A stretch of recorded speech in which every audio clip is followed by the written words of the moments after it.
Deiksis berasal dari kata Yunani kuno yang berarti menunjukkan atau menunjuk.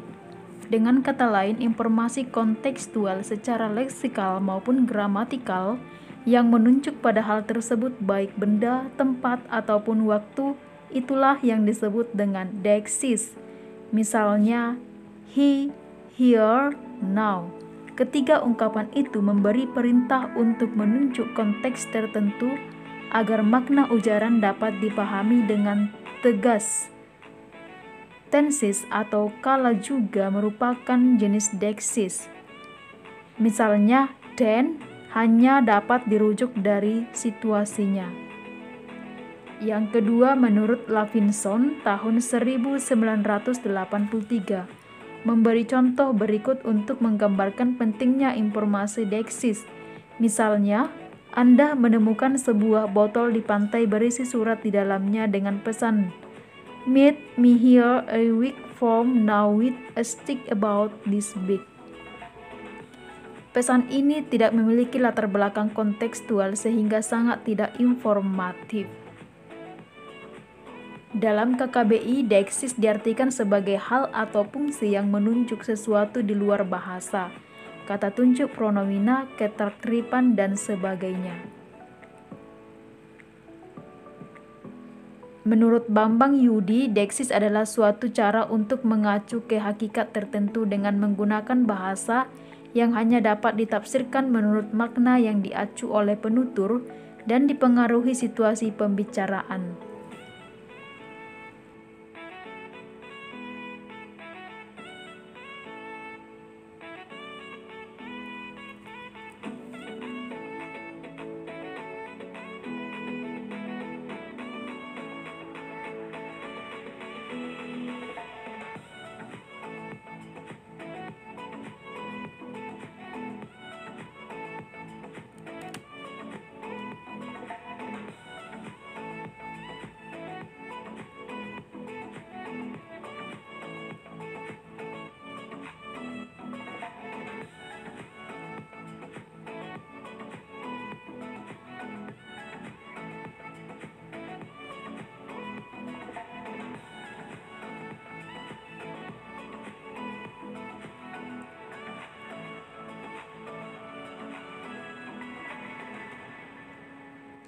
Deiksis persona berasal dari kata Latin dan Yunani. Deiksis orang ditentukan menurut peran serta dalam peristiwa bahasa. Peran peserta itu dapat dibagi menjadi 3. Pertama ialah orang pertama, yaitu kategori rujukan pembicara kepada dirinya atau kelompok yang melibatkan dirinya. Misalnya, saya, kita, dan kami. Kedua ialah orang kedua, yaitu kategori rujukan pembicara kepada seorang pendengar atau lebih yang hadir bersama orang pertama. Misalnya, kamu, kalian, saudara. Ketiga ialah orang ketiga, yaitu kategori rujukan kepada orang yang bukan pembicara atau pendengar ujaran itu, baik hadir maupun tidak, misalnya dia dan mereka. Deiksis perorangan menunjukkan subjektivitas dalam struktur semantik. Deiksis perorangan hanya dapat ditangkap jika kita memahami peran dari pembicara, sumber ujaran, penerima target ujaran, dan pendengar yang bukan dituju atau ditarget. Dengan demikian, kita dapat mengganti kata ganti dan kata sifat pada contoh seperti berikut. A. Give me your hand. B. Give him your hand. C. I give him my hand.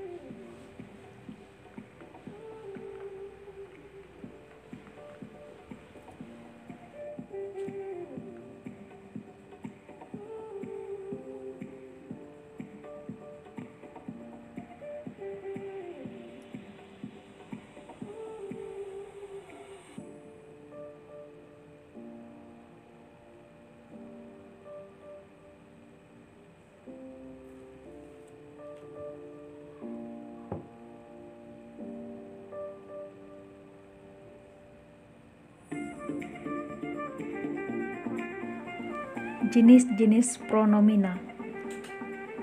Pronomina persona adalah pronomina yang dipakai untuk mengacu ke orang.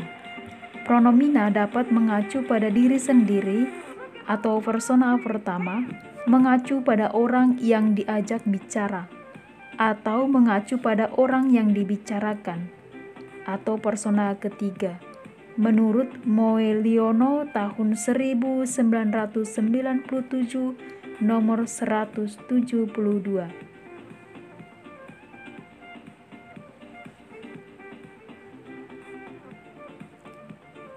1. Pronomina persona pertama.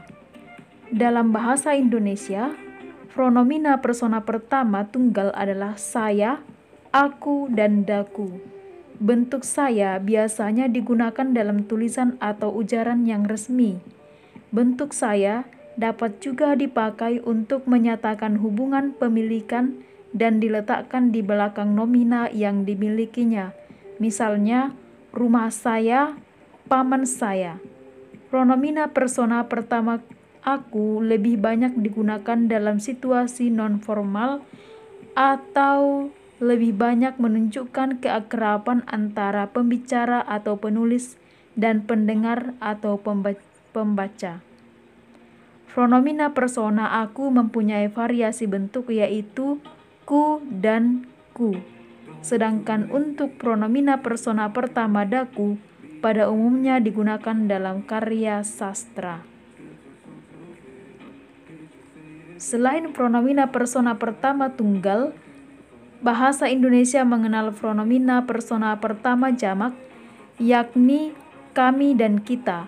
Kami bersifat eksklusif, artinya pronomina ini mencakupi pembicara atau penulis dan orang lain di pihaknya, tetapi tidak mencakupi orang lain di pihak pendengar atau pembacanya.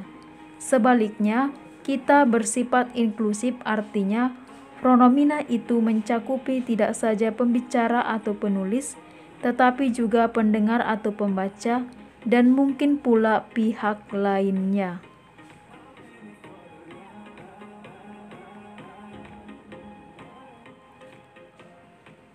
Dua. Pronomina persona kedua. Pronomina persona kedua tunggal mempunyai beberapa wujud, yakni engkau, kamu, anda, dikau, kau, dan mu. Pronomina persona kedua engkau, kamu, dan mu dapat dipakai oleh orang tua terhadap orang muda yang telah dikenal dengan baik dan lama, orang yang status sosialnya lebih tinggi, orang yang mempunyai hubungan akrab tanpa memandang umur atau status sosial. Pronomina persona kedua Anda dimaksudkan untuk menetralkan hubungan.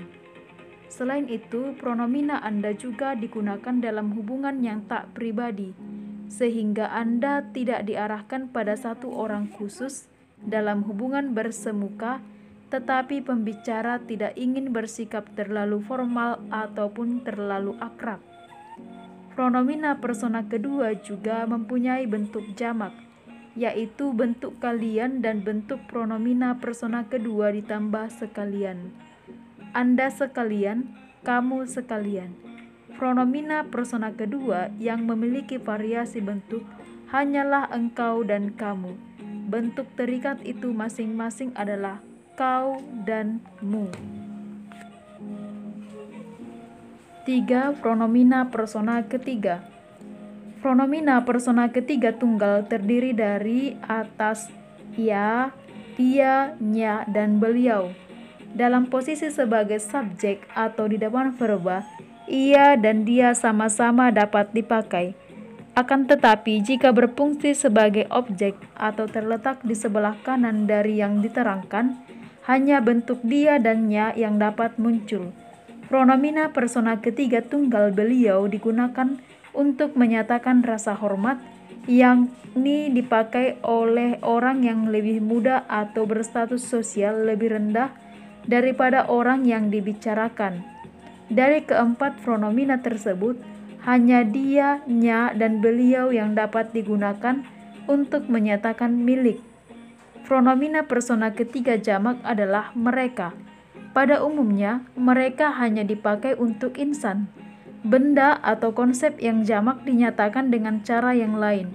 Misalnya, dengan mengulang nomina tersebut atau dengan mengubah sintaksisnya. Akan tetapi, pada cerita fiksi atau narasi lain yang menggunakan gaya fiksi, kata mereka kadang-kadang juga dipakai untuk mengacu pada binatang atau benda yang dianggap bernyawa. Mereka tidak mempunyai variasi bentuk, sehingga dalam posisi manapun hanya bentuk itulah yang dipakai, misalnya usul mereka, rumah mereka.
D. Deiksis wacana.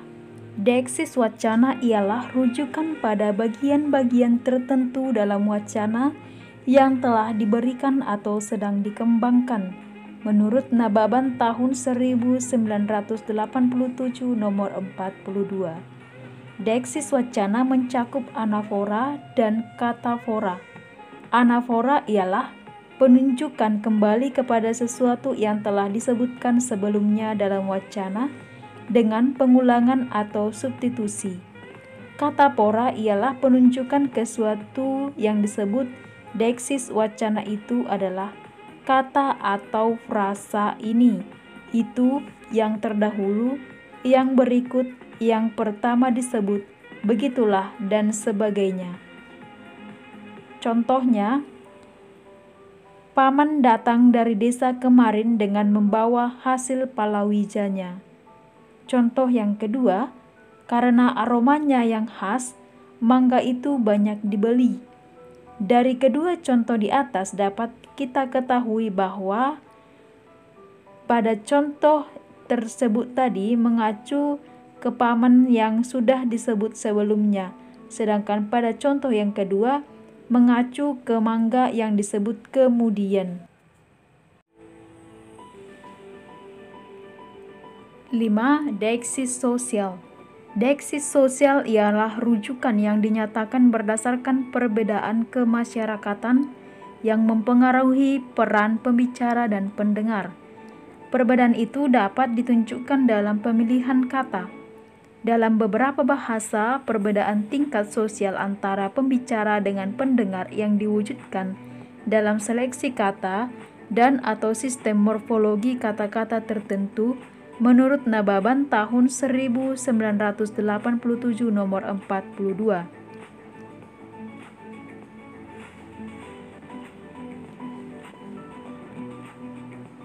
Dalam bahasa Jawa, umpamanya memaknai kata nedo dan kata dahar sama dengan makan, menunjukkan perbedaan sikap atau kedudukan sosial antara pembicara, pendengar, dan orang yang dibicarakan atau yang bersangkutan.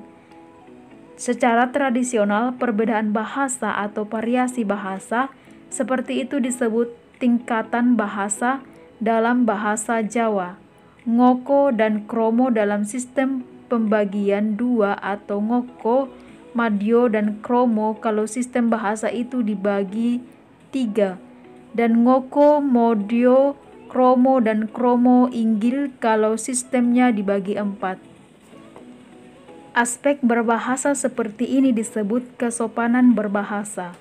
Unda usuk atau etiket berbahasa menurut Gertz tahun 1960, Via Nababan tahun 1987, nomor 42 sampai dengan 43. Deeksis penunjuk. Di dalam bahasa Indonesia kita menyebut demonstratif, kata ganti penunjuk. Ini untuk menunjuk sesuatu yang dekat dengan penutur, dan itu untuk menunjuk sesuatu yang jauh dari pembicara. Sesuatu itu bukan hanya benda atau barang, melainkan juga keadaan, peristiwa, bahkan waktu. Contohnya dalam kalimat berikut. Masalah ini harus kita selesaikan segera. Yang kedua, ketika peristiwa itu terjadi, saya masih kecil. Yang ketiga, saat ini saya belum bisa ngomong. Contoh-contoh di atas menunjukkan penggunaan deeksis ini, dan itu tampaknya bergantung kepada sikap penutur terhadap hal-hal yang ditunjuk. Jika dia merasa sesuatu itu dekat dengan dirinya, dia akan memakai ini. Sebaliknya, itu digunakan untuk menyatakan sesuatu yang jauh. Banyak bahasa mempunyai deeksis. Jenis ini hanya 2 saja, yaitu yang sejajar dengan ini dan itu tadi. Bahasa Jawa mengenai iki untuk sesuatu yang dekat dengan penutur, dan iku dan kui untuk sesuatu yang tidak dekat tetapi tidak terlalu jauh, dan iko dan kae untuk yang sangat jauh.